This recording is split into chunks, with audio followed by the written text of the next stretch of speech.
The Disney Channel is featuring 3 cartoons from their classic library, and one of the voices we have on the line is that of Little John. Phil Harris, good morning. How are you? Good morning. Hey, this is a pleasure to talk with you. You have one of those unmistakable voices.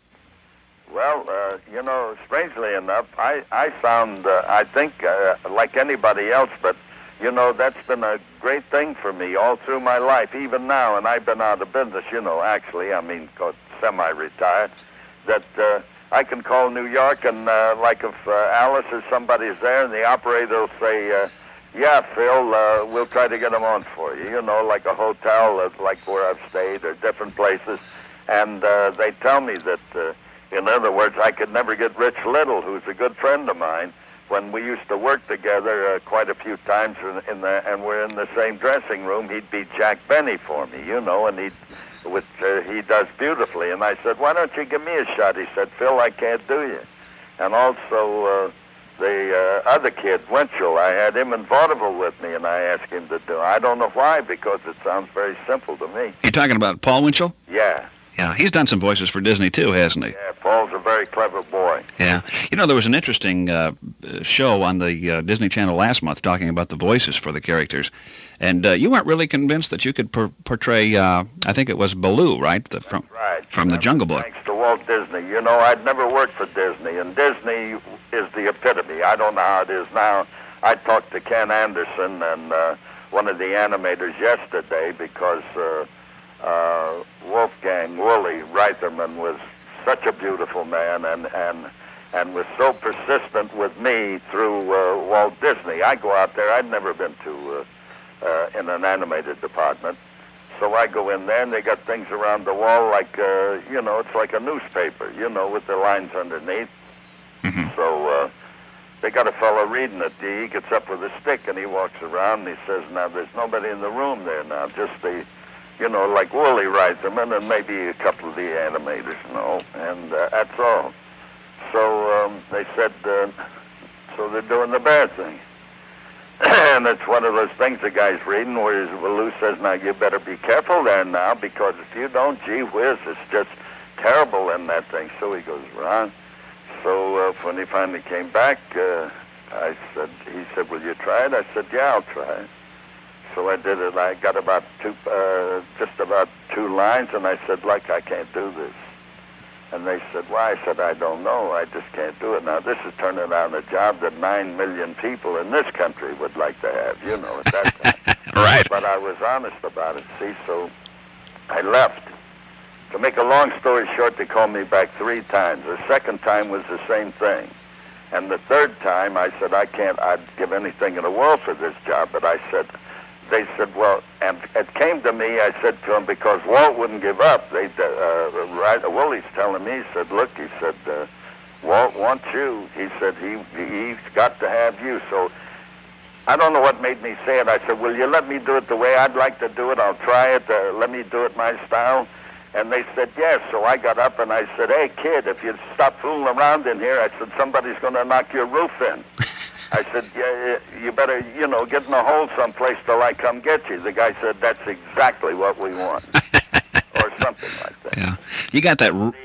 I was trying to imitate the guy that was doing it. Mm-hmm. You come across as the rough sort of heavy drinking kind of a character. I guess it's just in your voice, and I don't know if that's really the way you are or not, or the way you were. Well, it's like Benny said. It's like I said about... my guy, Martin. If Martin drank as much as they think he does, he wouldn't be able to read the idiot card, let alone memorize it. Yeah. Hey, that reminds me, whatever happened to Remley? Remley passed away quite a few years ago. God love him. He had a massive heart attack. He was an actual member of your band, wasn't he? Oh, yeah, he was a guitar player. He's a pretty good guitar player, but see, Elliot Lewis is the guy that did, good guy, Elliot Lewis. He's the guy that did Remley. Uh-huh. Let me ask you this: you were part of so many great things here, and I know you had a great experience that happened to you just a couple of weeks ago. Maybe we got to talk about that first. You were back here in the Midwest, in fact, over toward Indiana, weren't you? That's right. Well, I come back every year. The Hullmans are very close friends of mine. I am very, very fond of the Hullmans. See, my mama and Tony's mama were kind of good friends, on account of their Terre Haute. And we're Lenten. I ride in the parade every year in Indianapolis, and been doing it for years because I meet Chris Schenkel and Roger Nelson and people from all over Indiana that do the same thing as I do, a lot of benefits. And I spent quite a bit of time with Chris, and then, of course, the whole Hellman family are very close to me. And young Tony is now doing his own racing and doing a pretty good job. He's had a couple of seconds, and I mean, not in that league. But anyway, I go back every year. But this year, the Franklin College made me a doctor of arts, and I think that was one of the greatest things that has ever happened to me, and I went back for that. They sent transportation, took me back to their campus and had this big day with the other graduates, and it was a new thing for me because I never got to college. Well, congratulations to you. And then I do my own show in Linton, Indiana every year, and we started putting one kid through college. This year we're putting through 5, and that's due to Don Stewart from Lions, an optometrist, and a very good friend of mine, Ted Bishop, who runs the Phil Harris golf course in Linton, Indiana. And everything is charity, you know what I mean? So this year, my show, I have a little show every year. This show, I start off with Pat Buttram. I got Pat Buttram. I got Jimmy Dean. I got Pete Fountain. And I've got Alice. And I've got Randy Carmichael. And I've got myself. And we had a terrific show. We do one show for the Shrine and then one show for the public. I'd love to... tournament that they started for me 7 years ago is now building into, because we have very important people that come. We have all the young college football players, athletes, golfers, and we had Bobby Knight this year. We had... I would have loved to have caught that show, or maybe I'll get a chance next year. Yeah, I hope you do. But I look forward to going back to Indiana every year. Yeah. I'm getting back to the Disney. Yeah. We mentioned the Jack Benny show. I was a real Jack Benny fan, I think, as most people were. Oh, yeah. You were part of that. I'm wondering what was it like to put on a radio show? 16 years I was with Jack Benny. Was it true you started in 1936? Around there. Yeah. I'm bad with dates. How was it? The matter is, I'm at the age now that where I wouldn't buy a green banana. What you try to say? Phil, how was it different doing? Obviously, you had a live audience when you did the radio show. It's easy when you got in the groove. Yeah. Because Benny, you know what Benny'd do? Benny'd call mostly out of his house in Beverly Hills. He'd call the first reading, like maybe on a Friday. Yeah. Then you don't hear from him again till Sunday morning. Sunday morning you go in early and you have another reading. And then they fool around with it, and then you have another reading. Mm-hmm. And, of course, we're reading it. And then we're off, because, after all, it got to be like a family. You know what I mean? I got to the point to where I could phone mine in. You had a style, though, and the writers knew that, I guess, when they wrote, didn't they? Well, that was Benny's whole stock and trade. I mean, if he couldn't magnify something like the thing that got Dennis in New York, Dennis came in, and when Kenny Baker left, and Dennis came in, and he's from the Bronx over there, and he came in, and at rehearsal, Jack Benny said something to him, and Dennis said, "Yes, please." Well, that's all he had to say. Benny had him then. You have to have something like that's when they magnified my drinking, because, and carousing and that kind of thing, because I was a single band leader, before. Mm-hmm. And band leaders are pretty cute guys at times, Yeah. I don't know what to believe off this jacket. I have an old album called That's What I Like About the South. It says you're an Ohio boy. That's not true. We found that out. That's right. I played in Ohio. I played Cincinnati a lot. Maybe that's why, because that's one of the places that got me my second start. And that was at the Netherland Plaza. The Netherland Plaza was awfully good to me. It also says here you met Alice on the Jack Benny show. No. I met Alice with Rudy Valley, who was a good friend of mine. When I went back to take his place at the Pennsylvania Roof, I left the Coconut Grove in Los Angeles and went back because that's another compliment. They asked Valley, who was hot as a pistol then, they said, "Who can you get to follow you?" He said, "There's only one guy if you can get him, and that's Phil Harris." So when I went back and took his place at the Pennsylvania Roof while he went on one-nighters. That's where Alice was singing with him. That's when I met Alice. Were you a drummer? Yes, until I heard Buddy Rich. Your dad was a musician, wasn't he? He was a good, legitimate clarinet player. Okay. So you do come from a musical family. Yes, sir. You had the Phil Harris and Alice Faye show on radio, too. I guess that was after the Benny show, wasn't it? Well, no, part of it during. He let me do both of them. That's when he was, he was right on top, and what a beautiful, well, he died on top. But, now don't forget that they're at CBS, and I'm still at NBC, and this man was so gracious, so beautiful, that he used to put me on the first 15 minutes so I could run through the alley back up to Sunset and Vine and warm my audience up. That's pretty good, isn't it? Sure is. We'll be right back with Phil Harris.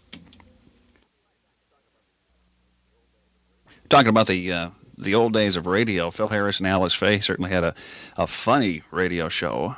You had two daughters on the show, I believe. What, Phyllis and Alice?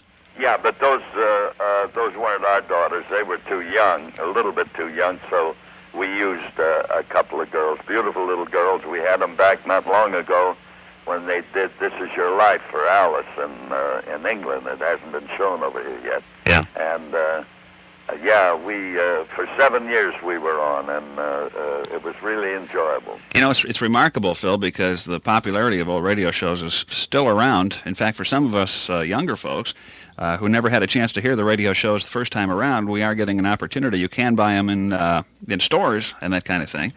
Interestingly enough, the people who are actually on the programs and whose shows they were, in some cases, never realize any profits from those. That's right. They're correct, and we can't do anything about it. I got a copy of a thing here that's got every one of our shows on it with Alice and I, and they're all listed, and all you do is just write in, and these are individuals that took it off. And we never get a nickel, and ASCAP don't seem to be able to do anything about it, or the Musicians Union don't do anything about it. Thank God I'm going to eat without it, but there's some of the people that were on that program that maybe could use that money. You understand what I mean? Yeah.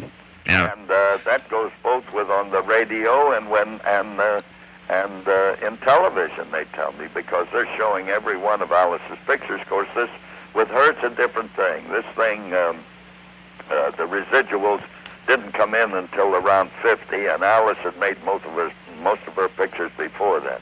That part I can understand, but that's a crime, too, because at least ASCAP or somebody should be getting something out of it. You know what I mean? Yeah, any more people are screaming for video rights and everything else to make sure that they get their fair share. But, you got individuals. Now you got people writing. There's all kind of gimmicks. I don't mind, because it at least lets them know you're alive. You know what I mean? Yeah. But we get calls now. We got people write in now, and they want 3 or 4 autographs.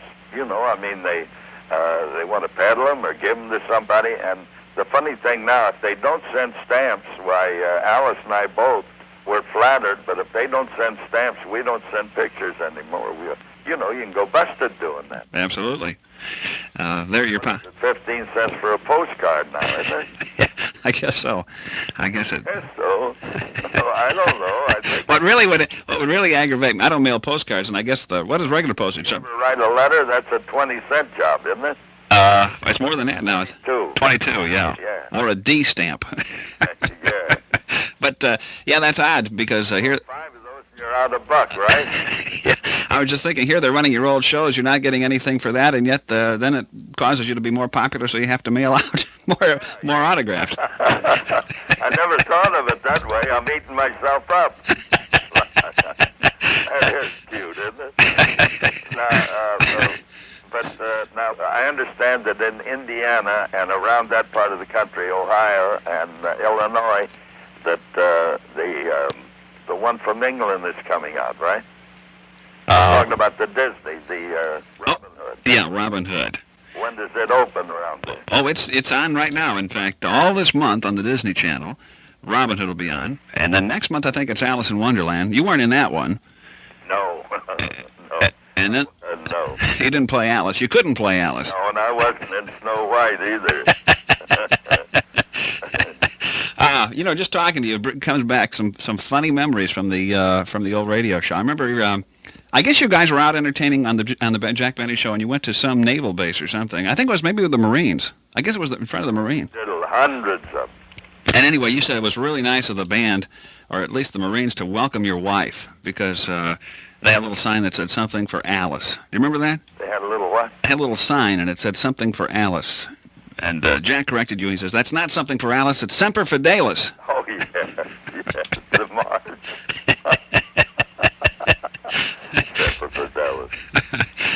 Yeah. Great lines. The writing was so wonderful. The cast was so wonderful on that show.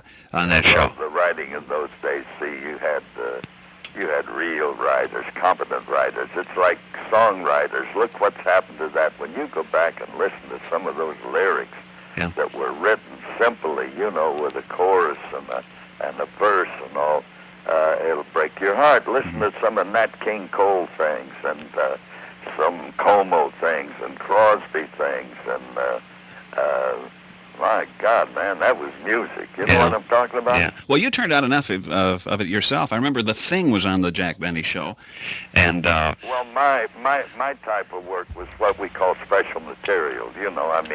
That's a different thing entirely. But I'm talking about when you listen to some of those shows out of New York, the music from some of those shows, Jerome Kern and people like Rodgers and Hart, and Irving Berlin. And people. And what's so sad today, Phil, is that Broadway doesn't even have a whole lot of stuff. Well, I imagine they got a lot of off-Broadway things going. I don't know. Yeah. Because I don't get back there much, hardly ever. But Alice goes quite a while because now she's terribly interested. She does 4 days a month for Pfizer pharmaceutical people. And she does it with a doctor and a nurse, and they go around to the senior citizens in all the big cities, and they go on television, and they go out, and they talk to these people and prove to them how that they can have some more years to enjoy. Yeah, that's what's important. The quality of life is just as important as the longevity. Right. You like to play golf, don't you? I love to watch it now. I'd love to play it, but I can't play well anymore because I can't get it off the tee, and if you can't get it off the tee, you can't score. I'm leaving Sunday, though. I like scramble. I'm going up. Baron Hilton is a very close friend of mine. I mean, I admire the man and for what he's done. And he has a tournament every year, just a stag tournament for 3 days up at Vegas, the Hilton Vegas. Mm-hmm. And I look forward to it because it's red carpet all the way. In other words, the minute you go in there, this man hands you the pencil. Yeah, that's neat. Phil, I've really enjoyed talking with you. Thank you. People have an opportunity to hear you, hear your voice as Robin Hood's Little John, the companion. Neat story about Robin Hood told this time through the eyes of animals. And you play that rough, grizzly kind of bear. Well, no, Little John's a nice guy. He's just, he's Robin Hood's buddy. Well, that's true. That's right. Yeah, these are nice. That's like the Jungle Book was so great for me because now even in Linton and places where I go, it's a whole new thing. They used to walk up and want an autograph, and I'd say, "You don't know me." They say, "No, but your mom, my mom does." But now they walk up and they say, "I do too. You're Baloo the bear." Yeah. And it's a great feeling. One last question: what was the thing? Did anybody ever define it? No, that was an old English sailing song that the sailors used to sing, and we just took it and put clean lyrics to it because it was kind of risque when it first came out. It was just one of those things that somebody picked up around, Yeah. That's a good old album. I'd like to get a good copy of this because ours is so old. Everybody's is. My mother's even. Phil, Ken, it's been nice talking to you. If you will, I wish you'd send me one of those because sometime when I'm driving out on the road going hunting or everything, where I put that thing on when I'm by myself. You bet. You'll get it.